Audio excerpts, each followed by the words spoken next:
ஈரோடு மாவட்டம் தாளவாடி அடுத்துள்ள தலமலை வனப்பகுதியில் கனமழையின் காரணமாக தரைப்பாலத்தை மூழ்கடித்தபடி காட்டாற்று வெள்ளம் பெருக்கெடுத்தது. இதனால் 3 மணி நேரத்திற்கு போக்குவரத்து பாதிக்கப்பட்டது.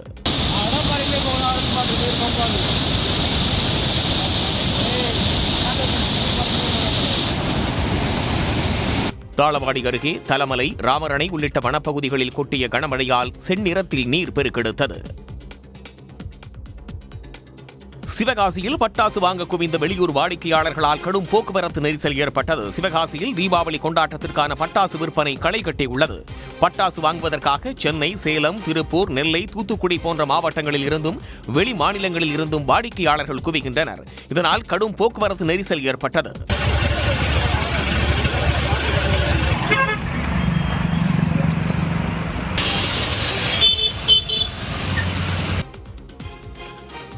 கனமழையின் காரணமாக விருதுநகர் மாவட்டம் ஸ்ரீவில்லிபுத்தூர் சதுரகிரி சுந்தர மகாலிங்கம் கோயிலுக்கு 5 நாட்கள் பக்தர்கள் செல்ல தடை விதிக்கப்பட்டுள்ளது.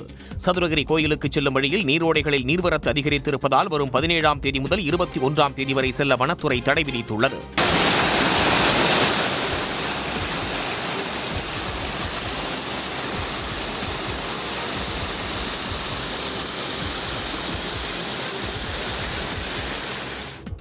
பக்தர்கள் யாரும் தானிப்பாறை அடிவார பகுதிக்கு வர வேண்டாம் என்றும் வேண்டுகோள் விடுக்கப்பட்டுள்ளது.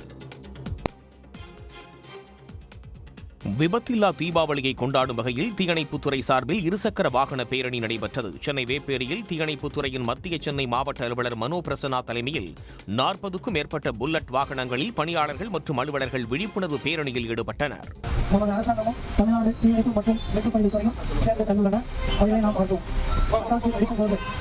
பெரியவர்களின் மேற்பார்வையில் குழந்தைகள் பட்டாசுகளை வெடிக்க அனுமதிக்க வேண்டும்.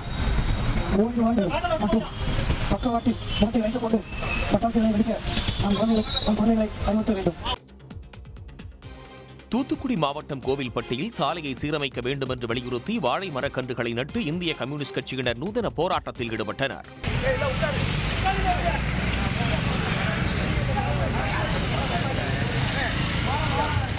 கோவில்பட்டி மங்கள விநாயகர் கோவில் வளைவு பகுதியில் இருந்து மந்தித்தோப்பு வரை செல்லும் சாலை குண்டும் குழியுமாக இருப்பதால் அடிக்கடி விபத்து மற்றும் போக்குவரத்து நெருக்கடி ஏற்படுவதாக குற்றம் சாட்டினர்.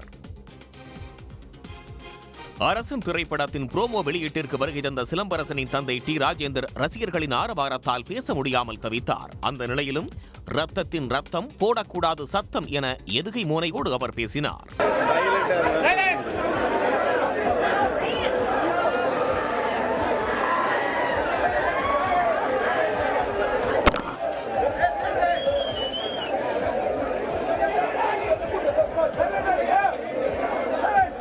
வணக்கம் வணக்கம் வணக்கம் வணக்கம்.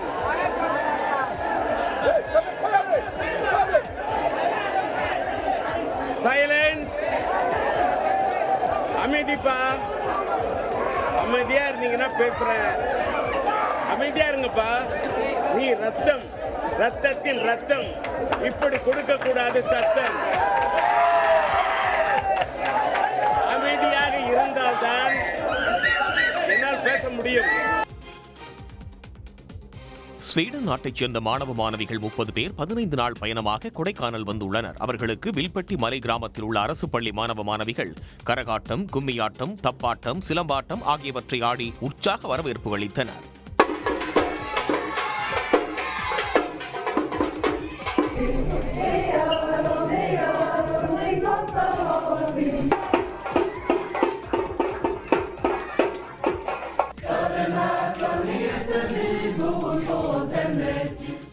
தொடர்ந்து மேல்மலை, கீழ்மலை கிராமங்களுக்கு செல்லும் ஸ்வீடன் மாணவர்கள் தமிழ்நாட்டின் பண்பாடு, பழக்க வழக்கங்கள் குறித்து தெரிந்து கொள்ள உள்ளனர்.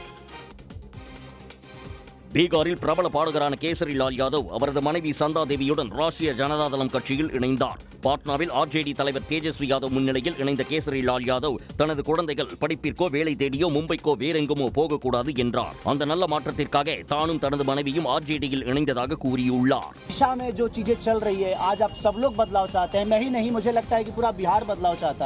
और उस बदलाव में एक मेरा भी योगदान हो, इसीलिए इस बदलाव के साथ मैं भी जुड़ना है.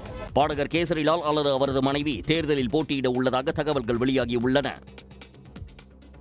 லஞ்சம் பெற்ற புகாரில் பஞ்சாபைச் சேர்ந்த போலீஸ் டிஐஜி ஹர்சரன் சிங் புல்லரை சிபிஐ அதிகாரிகள் கையும் களவுமாக பிடித்து கைது செய்தனர். ஸ்கிராப் வியாபாரி ஒருவரிடமிருந்து மாதந்தோறும் 5 லட்சம் ரூபாய் லஞ்சம் பெற்றதாக கூறப்பட்ட புகாரில் மொகாலியில் உள்ள அலுவலகத்தில் டிஐஜி கைது செய்யப்பட்டார். அப்போது அவரிடமிருந்து கட்டுக்கட்டாக பணம், நகைகள் கைப்பற்றப்பட்டுள்ளன.